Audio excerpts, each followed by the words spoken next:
Bem-vindos a mais um vídeo no canal Deus no Coração. Que essa mensagem possa transformar a sua vida, que Deus lhe abençoe sempre, e jamais perca a fé em Deus, que o milagre irá acontecer. Você já parou para pensar nisso? Que às vezes a vida não está dando certo, é porque você nem sabe exatamente o que você está precisando. Às vezes nós ficamos tão aflitos, tão angustiados, e não sabemos por quê. Faltou chegar ao ponto-chave. Faltou descobrir o ponto nevrálgico ali, onde de fato está iniciando o conflito. Paciência, né? A gente não tem paciência nem para descobrir o que está nos angustiando. Paciência é um movimento interior, né, que nos faz. Eu acredito que ela tenha o poder de nos fazer perceber a vida, as delicadezas do tempo. Porque sem a paciência, a gente pode incorrer o risco de não perceber o que de fato merece ser percebido. Mergulhar no coração da paciência, perceber a raridade da vida. É tão bonito isso em nós, quando a gente fica atento a perceber o que é raro na vida. Às vezes os nossos olhos, tão apressados, não nos conduzem ao coração dessa raridade. Minha gente, às vezes nós somos tão negligentes na percepção disso, que às vezes nós desperdiçamos um mês, um ano, 10, 20, colocando o nosso empenho numa realidade que nem era para aquele momento. E é por isso que é tão interessante a gente desenvolver a habilidade de dizer não e de dizer sim. Porque essa é uma habilidade que só a maturidade nos traz. Que às vezes, porque somos imaturos, nós não sabemos nem dizer não. Não sabemos olhar as urgências do tempo. Então a gente vive para agradar o outro. Não. Antes de agradar o outro, você precisa perceber o que a vida está pedindo de você. Porque nem sempre aquilo que você pode fazer para agradar o outro, está em consonância com aquilo que a vida está pedindo de você. Mesmo que para a gente crescer, nós temos que ter coragem de cortar muitas coisas. Muitas vezes nós matamos a nossa vida, ou matamos a oportunidade de viver bem, porque nós não somos capazes de fazer a leitura correta do que o tempo está nos pedindo. Porque é assim mesmo. Cada dia o tempo vai nos pedir alguma coisa.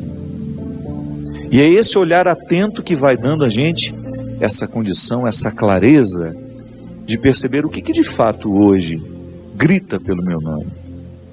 O que de fato hoje chama por mim. Qual é a realidade hoje que é inadiável? É interessante porque às vezes a nossa maneira de viver nos priva até mesmo dessa percepção. Nós estamos muito estranhos a nós. Não é estranho com o outro, não. É estranho a nós mesmos. Estranhos a nós mesmos. A Sagrada Escritura diz: tempo de matar, tempo de fazer nascer. Tudo depende da percepção aguçada que nós precisamos ter para olhar o momento presente e descobrir o que de fato merece o nosso empenho. Quantas vezes eu na minha vida me empenhei no lugar errado, na questão errada.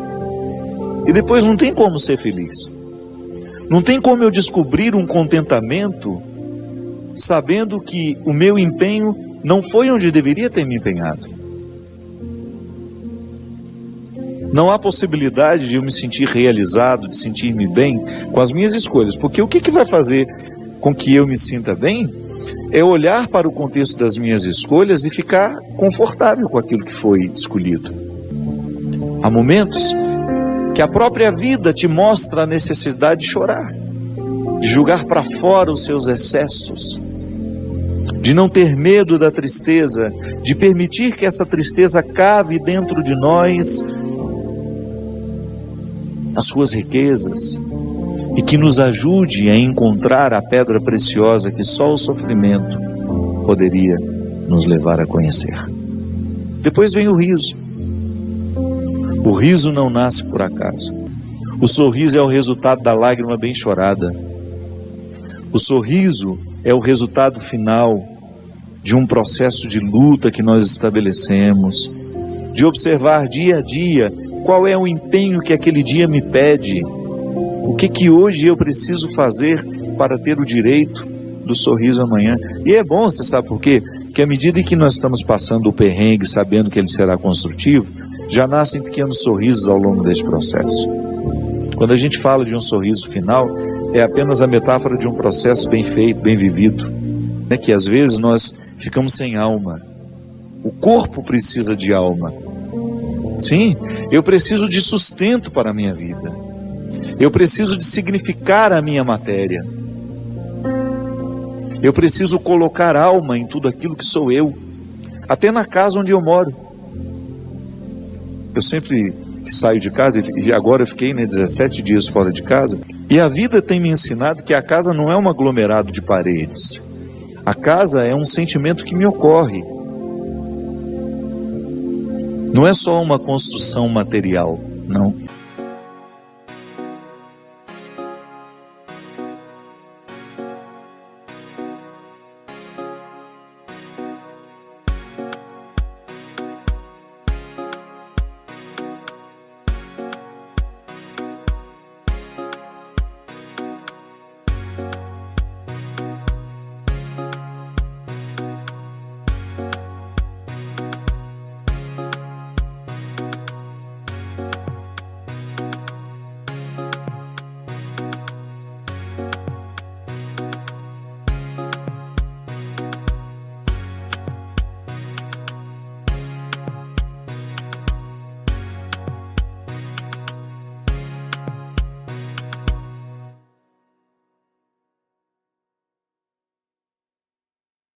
Quando eu entro dentro daquelas paredes que eu construí com o meu trabalho, ali eu identifico a alma que me sustenta.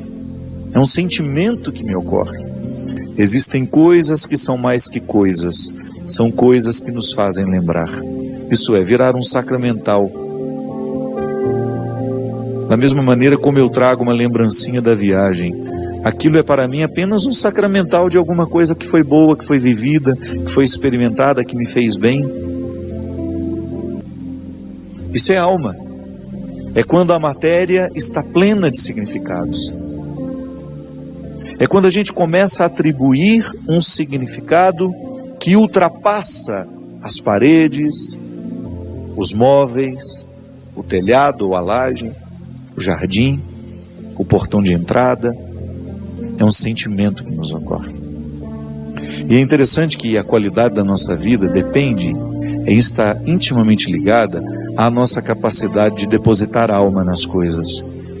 Eu não estou falando dessa alma, do significado mais profundo da nossa vida, dessa dimensão espiritual que me conecta com a eternidade. Não. Eu estou falando de tudo aquilo que vive e que faz sentido à matéria, traz sentido àquilo que é material. Então a gente usa de maneira inadequada o termo alma. Perceber que os meus objetos estão perpassados por um significado que ultrapassa a matéria. Mas agora, na minha oportunidade de colocar alma nesse corpo, nessa oportunidade única que eu tenho de viver diariamente bem a minha vida, e assim inflar ar em tudo isso, da mesma maneira como eu percebo essa outra alma das coisas, da minha casa quando chego, de um sentimento que me ocorre. O viver bem, me trazendo a consciência de que hoje, quando eu observo as urgências da minha vida e me empenho nessas urgências, eu estou colocando alma no meu corpo. Agora, quando eu percebo, quando eu identifico que eu não estou fazendo, que eu não estou me empenhando para viver bem, eu estou sim fragilizando os recursos da minha alma, que são justamente para me ajudar a viver bem a própria vida do corpo. Ah, padre, essa visão separatista não combina com a teologia cristã. Eu sei, isso é só didática, essa separação é apenas didática. Funciona tudo junto, corpo e alma estão, embora sejam realidades distintas, funcionam juntas. É unidade. Nós proclamamos a unidade de tudo isso. E nós muitas vezes negligenciamos a observância do tempo. Tempo de abraçar, tempo de se afastar. Quanto sofrimento, né? Em perceber o distanciamento como necessário ao crescimento do outro. É aquele filho que vai embora para estudar. Não dá para reter filhos. Por isso que é tempo de abraçar, é tempo de cuidar, é tempo de estar junto. E vai chegar um momento em que esse afastamento será necessário para o próprio curso da vida. Depois volta. Mas num primeiro momento a gente precisa do distanciamento. É a urgência do dia. Chegou a época, é preciso estudar, é preciso buscar um futuro fora daqui. Minha gente, quando nós observamos o movimento do tempo e as suas urgências, a gente entra dentro do contexto de uma sabedoria irrenunciável à nossa realização humana. Muitas vezes nós lamentamos perder. E quando na verdade a gente vai observar aquilo que a gente perdeu, não foi perda, foi libertação. Quantos relacionamentos precisam ser rasgados para que depois eles sejam costurados do jeito certo? Fazer cair por terra todas as ilusões que nós temos do outro, ou todas as pretensões que nós julgamos em cima do outro. Não, o outro não tem que corresponder às minhas expectativas. O outro tem de ser ele. E se por acaso houve uma empatia comigo, ali construímos uma relação de amizade, se não, uma relação de respeito só. Mas é preciso rasgar. Nós precisamos viver o enfrentamento. O enfrentamento que depois vai provocar uma libertação em nós. Tudo tem seu tempo. Há um momento oportuno para cada coisa debaixo do céu. Tempo de nascer, tempo de morrer, tempo de plantar, tempo de arrancar o que foi plantado, tempo de matar, tempo de curar, tempo de destruir, tempo de construir, tempo de chorar, tempo de rir, de lamentar, de dançar, tempo de espalhar pedras e tempo de as ajuntar, tempo de abraçar e tempo de afastar-se dos braços, dos abraços, tempo de procurar, tempo de perder, tempo de guardar, tempo de jogar fora, tempo de rasgar e tempo de costurar, tempo de calar e tempo de falar, tempo do amor, tempo do ódio, tempo da guerra, tempo da paz. Enfim, a vida sempre vai nos pedir uma observação. A vida sempre vai pedir de nós calma, paciência, porque com pressa nós passamos por cima de todas essas necessidades e não somos capazes de reconhecê-las. É a nossa pressa, é a vida estranha que nós vamos vivendo.